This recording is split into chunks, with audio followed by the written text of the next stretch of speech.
everyone, welcome to a brand new episode of Aaron's Expeditions, where we talk everything Christ and entertainment. So today, I'm here with a music man who has a lot of talents up his sleeve, I believe, which I haven't found out yet, but we're going to get to that point. And also someone that I found to have a lot of wisdom when he speaks. So yeah, here we have. Colin, Orange, Yay! lovely to be here. Yeah, happy to be here. So Colin, please tell us more about yourself. Yeah, I'm a music man, as you mentioned. Grew up with music, in a musical household. My siblings all play an instrument of some sort. I'm a sportsman as well, soccer player specifically. There we go. I love doing that more than the music, to be honest. I'm studying right What do you now, study? psychology. Whoa. It's going great. Yeah, I'm studying psychology. I'm involved in the church. I just try to offer my time where I can while I have it, because I know I'm not always going to have the time to do that. I was about to be like, where are you going? Yeah, no, Sorry. yeah. And yeah, I'm involved in a few bands. Soul Salad with my friend Daniel Duplessis. Check him out on social media. Yeah. Daniel John Music. Where do you guys perform? I mean, me and Daniel, it's kind of like a new thing that we recently started. So for right now, we just perform at like open mics, wherever we can, just to like get the exposure and the experience that Where we can need. we find you guys like performing? We usually perform at Suavar Bar. Okay. That's in Atterbury. Yeah. Every Monday night from At- about 7 o'clock. Okay, cool. Mm-hmm. And then the other band you're in? Other band, it's a band that I have with my siblings. My brother plays the bass guitar and guitar. I also switch between the bass guitar and the guitar. My sister sings and plays piano, and my younger brother plays the drums. We're in a band called Fremontier. Oh, cool. Yeah, so we I'll also put everything just on screen so they can be like, okay, cool. you gotta go follow this man. Yeah, Follow this now man. go check us out. Not very active on the socials, but like, hey, we appreciate it if you check us out anyways. Oh yeah, let's go. Okay, so first episode, I was like, hey Colin, let's talk about imposter syndrome. So when I first asked you, I think it was like out of the blue. Yeah. 'Cause You're like, hey, can I ask you a question? I was like, yeah. I'm like, hey Colin, yeah, so what do you think about imposter syndrome? In fact, what do you think about it in every sphere of your life? In fact, let's just have you on the podcast. That's cool. And you're like, I mean, yeah, cool. And I'm like, let's go. So imposter syndrome. Yes. What do you think it is before like I read like the definition of sorts? Okay. I think imposter syndrome is like when you get feelings of anxiety or like self-doubt or like feelings of not belonging, based on the fact that you struggle to value what you do, or find like just like you struggle to come to terms with your own success basically, and you feel like you're like a fraud, or like is what I'm doing actually, does it have any value, you know? So I think for me that's what it is. Cool. So I did some Googling, you know, and I came to this definition that I actually like really resonate with. So it says, experiencing repeated feelings or thoughts that you are incompetent or not good enough, despite the evidence to the contrary. So I think a lot of times, you know, we experience this in like our day-to-day life when you're in a certain situation, and you're like, am I really supposed to be here? Do I have the skills to do this? And sometimes, you know, that really just affects the way you view yourself. Yeah. And I think ultimately, like, the way you view your calling and like where God is like placing you and setting you in motion wherever in life. But you're like I thought about Moses, and when God is like, yo bro, so yeah, you're gonna be the one to tell Pharaoh, set my people free. And he's like, yo, but like I can't. Yeah. Like I can't even speak. Like, bro, hear me out, I can't do it. And then just God being like, okay, cool. It's not about your doing. It's about me doing it through you. Yeah. So yeah, in terms of that, how have you experienced?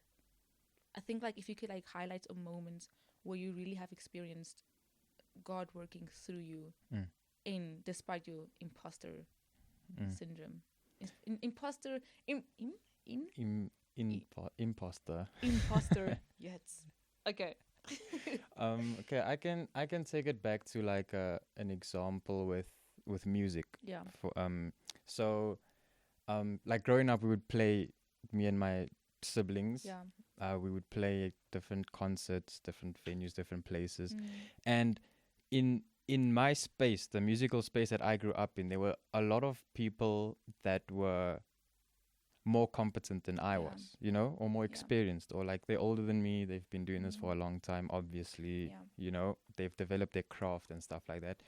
And I always look at these people and I'm like, wow, these people are so amazing at what they do. And like, yeah, I am just like trying to learn and stuff like that. And I was like, usually I would find myself being discouraged in that sense. And like, it's the comparison thing really, like, wow, these guys are so good. I'm not like that. Therefore, I'm not good at what I do, you like know? You shouldn't be in this space. Yeah, like, ooh, like, why don't they just do this? Like, why am I here? Like, what's the point of that? And then we would play at these certain like events and shows and stuff like that, and the response that we would get from people afterwards, like, wow, I loved listening to your music. Like, so nice. You guys are really talented or gifted at what you do and stuff like that. And then it's like, okay, I see this, and it's like, maybe it was just God's place for me to be and God's thing for me to do, because like he's the one who calls us to do these things, and he knows the reasons. And here we are struggling with all the thoughts and fears, like the anxieties and the fears of what people think about us and stuff like that. And then it's like, you know what, let me just do what God has gifted me to do, and people will respond to that, you know. Because he's the one who's working in the background, behind the scenes, and we are just like vessels to put forth his I think his like work. Like in the first episode, the one that I did with V, what came to mind was like Christian creatives, like we are like merely stewards of his creativity. And I think in that same way, like as you say, like we are just here to steward what he has given us, you know. If you are in whichever space you find yourself, what can you do in that moment to be like, hey guys, I'm actually here with a reason. Like, I know I might not look like much. I might look like the rat from Ratatouille, but y'all actually cook. You can cook. But like, I can cook. I might look like a rat, but hear me out, y'all. Even if it's under the hey. Even if it's under the hat, y'all, you can still cook. So yeah, and also like what came to mind was like, what are your thoughts in terms of how this influences our generation? You know, because, you know, we have this need for instant gratification. If you're not showing what's happening in the bag, do you have a bag? If you are, I don't know, everything the cool kids say. I don't know what you young people say these days. What do the young people say these days, Colin? Hey, I feel like I'm old. I feel like I'm old. I don't know what they say. I'm out of the loop. But I get your question. I think like there is a lot of pressure these days on like performance and like achievement and like kind of like you are what you do. Like your identity is just based on what you do, you know? And I feel like because of that, it becomes like an idol of like your identity is just based off of who you are and what you can do. Like, what can you bring to the table? If you can't bring anything to the table, then you are worthless. Like, even bring a table. Hey, that's deep. Yeah, some of us don't have tables, and that's okay. That's okay. Yeah. But like, just rock up with like your tiny polystyrene. You're like, hello. Exactly, and like in some people's eyes, that's like, okay, what are you doing here? That doesn't belong here. Like, we don't need that. We need something better or something different. But then again, taking it back to like God and how he created us and the identity that we have in him, it's like you are valid. you bring what you bring because that's what God has called you to bring, or that's how He has made you to bring what you can bring, you know. So it's like, in that sense, I think we do focus a lot on like, what can we give, what can we bring to the table, what is it at the same level as what everyone else is bringing, is it like, so like the comparison thing comes in, and like you kind of do something to please other people. And I feel like when you do that, your attention is on what other people do. It just takes the attention and focus of who you are, because then you kind of just become who everyone wants you to be, instead of being grounded in the identity that God has for you. And then it's like, if you move from that space and understanding your identity and what God wants from you, any of these other things can come, and you'll be able to stand your ground in the space that you are in.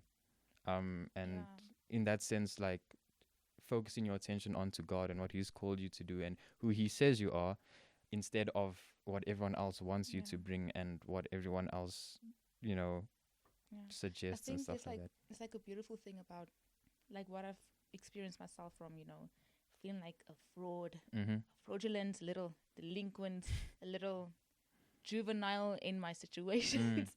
I can go on and on and on. Yeah. Is like you, like, wow, what I used to feel is like, genuinely, I would look at the things around me and I would like naturally start to, as I say, like compare. But with a comparison, like you will start to like compete and overcompensate. Like if you're not overcompensating, I kind of want to say like you undercompensate, you know, where you're kind of like, okay, I'm just like scrapping like the barrel and that's enough. When you know, bro, like I can be top of the chain with all due respect, but you know what I mean? Yeah. So now it's this thing about either your insecurity is reigning, or like what I found, like my pride would be reigning. And I was like, but Lord, I don't know whether I can do it. I'm just a girl. And it's like, no, Erin, like you are my daughter. And I'm like, oh wow. Okay. Slay. So yeah, do you think like what would you say is like a main cause in terms of why we allow imposter syndrome to like keep us this captive? I think for me, like, I've thought about this, and it links straight back to identity for me. Like, you need to have an understanding of who I am in Christ, what God has said about me, how He has created me. So here we are, and we are like, we have this kind of calling, or what God says about us on the one hand, and then we are kind of like at the bottom, and we are like, if this is what you say about me, but I don't feel that way, or like other people don't say that about me, or I don't get that feeling from other people, then it's like, why do we focus on more about what other people are saying about us and not about what our Creator is saying about us, you know?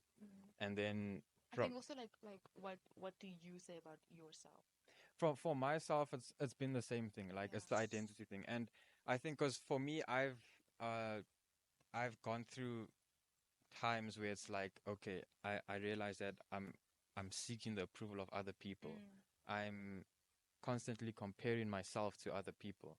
And in that sense, it's like I said, when we focus on what other people want from us, we kind of miss what God is saying about us, you know?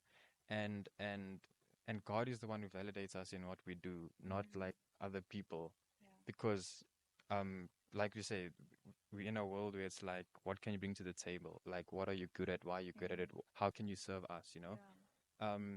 But when we think about it from God's perspective, or me at least, I was like, I'm constantly trying to seek other people's approval, but like it's at the expense of myself. Like, and I know we are called to serve, to think of others above ourselves, but there's a distinction there. People pleasing is a thing. It's a big thing, and I mean, I understand why people struggle with it. I struggled with it. But it's like, yeah, hey, and there's other thing. People don't talk about it either, you know. And I think it's for us to say that we need to have these discussions, and it's a real thing. People, we've all been there. and we all need like support, and we can rally together, especially as Christians, as Yeah. believers, to spur each other on, and to just support each other in the best way that we can, help us redirect our attention back onto what God is saying about you, and what He is calling us to do, instead of Say like talking about like people pleasing as well now. mm-hmm. Like imposter syndrome is, I kind of want to say, like a factor when it comes to people pleasing. Because someone can be like, yo, Colin, that was great, sweetie, but, mm-mm. And then by you trying to, like, not stand up for yourself, you kind of just go with, yeah, no, they're right. They're right because they said it. Yeah. And I don't want to cause ructions by being like, Yeah. no, but actually, like, I am good at what I do. Like, I know I can do this and even better. Yeah. So yeah, do you think like that's also a thing? Like I think they bear fruit in like yeah, some sort of way. I think it is, yeah. Like something that I've noticed also is like you it's the self-awareness thing. Yeah. Like it's good to have some kind of self-awareness about yourself and what you are good at and what you are not good at. Yeah. And weigh like certain thinking patterns that you usually Yeah. go to when, say, now someone comes up and says, I like this, but like What do you mean? exactly. So you can take that information on board Yeah. without like taking a hit on your own Yeah. character, and like kind of maturing in that way to Yeah. understand that people think differently and we are also all looking for different Yeah. things, and God can use us to speak to anyone Yeah. in any kind of way, Yeah. and so like not everyone can receive the same thing from one message that I speak or something like that, so it's like I think in the other sense, humility, people can tend to have a false sense of humility, Yeah. where it's like I need to know, like, okay, this is me, this is how I operate. um if this happens, like, I need to acknowledge the fact that, okay, maybe here I need to work on this, maybe Yeah. yeah I need to work on this, something like that. So I don't know if I'm making sense, but yeah. But I think like back to what you said about being fearfully and wonderfully made, like that entire like piece of Mm. scripture is just so Mm. my brain. Yeah. And but I think a big thing is like coming down that God is really the one who knows you. Mm. And whether it is believer, unbeliever, he made you, he knows you. And I wrote this down. Let me put my thoughts of Hey, 9 p.m. go ahead. um okay. You are not an imposter in the eyes of the one who knows you Mm. best. Mm. And I think that's a big thing Yeah. because now we are trying to, I think when it comes to imposter syndrome, what I've experienced myself is I try to tell God who I am, Mm. and Mm. it's not in a good way. It's Mm. not like okay, God, but like I can do this and Yeah. this and this. It's more like, uh, God, I, I, Yeah. like that. Mhm. And he's like, come to the throne boldly. Yeah. And now it's like this level of shame and insecurity and genuinely just not knowing who you are. Mm. And now he's like, hey, but I made you. Mm. Like, you don't have to run to other people to tell you who you are. And I Yeah. know the situation that you're in might, like, because sometimes, like, imposter syndrome, I feel like it's more than a syndrome sometimes. It's a whole disease. Mm-hmm. It's Mm-hmm. it's a disease that eats at your character. Mm. So, you're like, No, I can relate, because like in my experience, it's like you look at this thing of imposter syndrome, like the self-doubts that you have, the anxiety that you maybe have, and it's like I've noticed that it can kind of be like a compounding effect of like you have your people pleasing, you have your Yeah. comparison to other Yeah. people, you have your identity perception, stuff like that. And if you struggle with kind of like all of these things, it filters into Yeah. imposter syndrome, like I can tell an example. I growing up, okay, so I have a colored father Yeah. and a white mother. Yeah. And I remember in primary school, I was like, I don't really know who I am yet, I mean, I know I have a colored father and a Yeah. white mother, but now it's Yeah. like, okay, the interactions I have with people is like, people are like, what are you? Like, who are you? Like, what's your culture? I'm like, I actually don't know how to answer that question. Like, I've never really thought about it. And then, or they'll be like, colored people will come and say like, but your hair doesn't look like ours. And I'm like, fair. I mean, true. So, and then like I'm not gonna lie. white people would be like, okay, Do I but look like this you as don't well? really look exactly like us. So like, and I'm like, so I had to wrestle with this thing of like, um, I might not look Yeah. exactly how you look, but that does not mean that I am not who you are, you know? Like Mm. so like I would identify as 100% colored and Yeah. 100% white, you Yeah. know? And I might not display or live exactly how other people live Yeah. because I mean at the end of the day it is a Yeah. mix, you know? Yeah. And And also just like the way you grew up as a whole, yeah, which yeah. affects everything. It affects everything. So now when it comes to imposter syndrome, Yeah. it would be like I would walk into certain spaces and I would feel like this kind of like wow, I Yeah. don't belong here because I've I've heard people like this say these kinds of things, you Mm. know? And it's like that is what causes the feelings of like self-doubt. Yeah. And it once again it goes back to the identity thing. Like Yeah. if you don't know who you are, you will struggle with whatever anyone else says about Yeah. you because you have nothing to stand firm on, Yeah. nothing to ground yourself in, you Yeah. know. And so for me, it was about going back to the Lord and realizing, okay, I have a colored father, I have a Mm. white mother. Yeah. Um, just because I don't look like Yeah. one doesn't mean I'm less than them, you know. Wow. Yeah. And kind of like finding the strengths and weaknesses Yeah. because they are weaknesses, the strengths and weaknesses of both cultures. Mm. And kind of being able to like own myself in those kinds of situations. But it's Mm. through the strength of God and how Yeah. He's created me in this way, you Yeah. know. So it's really about understanding your identity and how that Mm. can really be like a foundation to Yeah. build off and be confident in your Yeah. identity, you know. We have a special little something prepared. Well, not we. Oh man. He. He has. Colin has a little something prepared. So, oh yeah, it's so I think let's set up and then but I think for now, y'all, be ready to be amazed. Okay. Okay, so welcome. I'm gonna play a song for you guys. I'm not gonna sing, so the mic is gonna disappear. But the song I'm gonna play an instrumental song, which is called "Spirit Rejoice."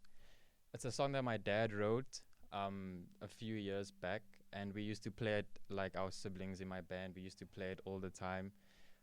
It's kind of like a jazz background, so like if that's your style, then you're welcome. I hope you enjoy it. If that's not your style, then that's okay. I'm here for it. Uh, but yeah, so I hope you guys enjoy the song. It's called Spirit Rejoice. Here we go.